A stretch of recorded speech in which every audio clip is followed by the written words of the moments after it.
Hello, my name is Staff Sergeant Heath, and today I will be giving you an informative speech on AR 670-1, which is Army Regulation 670-1, and all the changes that have happened recently. How many of you think you know what the recent changes are in AR 670-1?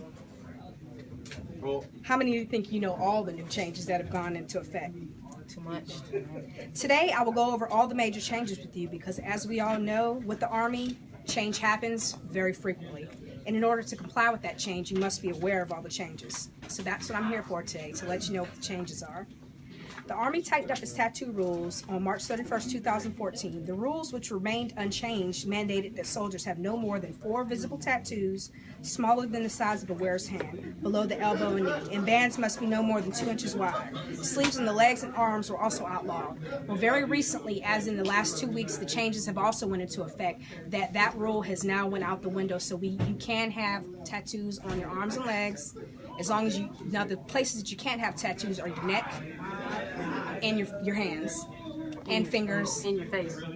and rings. you can have You can have a wedding ring, but that's about it. one wedding ring. Tattoo.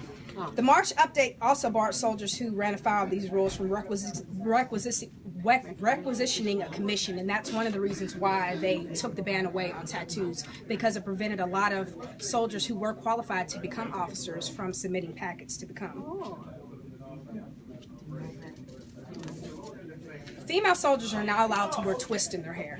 The hairstyle popular among black female soldiers was outlawed on March 31st, the update to 670-1. An example, the Army has also recanted this. You can now have twists, but they can be no more than a ½ inch. The rule expands the size of the braids and cornrows, which previously were limited to 1/4 of an inch. Further, the Army has lifted a requirement that braids and cornrows be spaced uniformly with no more than 1/8 of an inch between the scalp. Now the only requirement is that braids and cornrows and twists be evenly spaced. Oh, I got you. So as long as they're evenly spaced all over your head, They're gonna, you can wear them. Rule you. The ends of these approved hairstyles must be secured inconspicuously. The Army lifted the requirement that they be secured with rubber bands also. Braids, cornrows, and twists do not have to start at the front of the head and go back. Rather, they can follow the natural direction of the hair. However, zigzag patterns still remain unauthorized. A woman can wear a larger bun. The prior rules limited the size to 3 inches when measured from the scalp. The new rule accommodates 3½ inches for a bun. Braids and twists may be worn also in ponytails, as with regular hair during PT.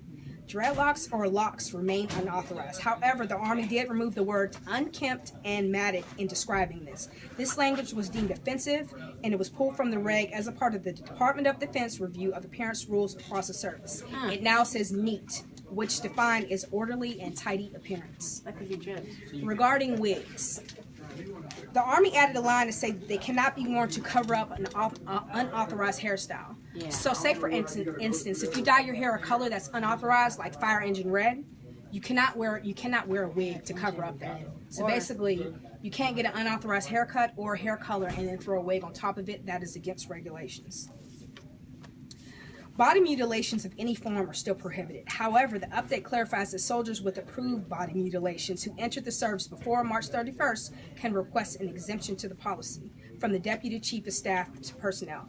Mutilations prohibited by the regulation include anything from one's ears, shaping one's teeth, to tongue bifurcation per the update. Basically, cutting your tongue in half to look like a snake. Soldiers may wear one activity tracker, that's a pedometer or a heart rate monitor, in addition to one item, watch or identification bracelet, already permitted and worn on the wrist. So basically, you can wear the smartwatches that for health reasons if you're trying to track your everything. Soldiers who are issued Gold Star next to kin lapel pins can wear them on their service dress uniforms. Wearers include widows, parents, and primary next to kin of soldiers who lost their lives during identified conflicts per the new regulation. The new policy eliminates the wearer and guidance of soldiers for Criminal Investigation Command that instructed them to wear shoulder sleeve insignia of the respective commands as their SSI former wartime service. The rule remains in the new guidance for trial defense services. Finally, a couple of the updates to the glossary. Conservative is defined as conventional, traditional, and more moderate in style appearance, not extreme, excessive, faddish, or intense. Optional clothing has been tweaked to note that ballistic protective gear doesn't fit the definition except for eyewear. Finally, in closing, the Army is changing every day with everything we do. Just like any other organization, things change with the times. Sometimes rash decisions are made without putting much thought into the way we word things. And not much planning is put into it, and that's why more changes go into effect. But as a soldier, it is your responsibility to stay abreast of any changes so that you do not find yourself out of regulations. Not knowing is not an excuse to not be within regulations. Staying informed and doing your research can take you a long way in the Army. Thank you. So what does that mean? I'm giving you a tattoo. Stop.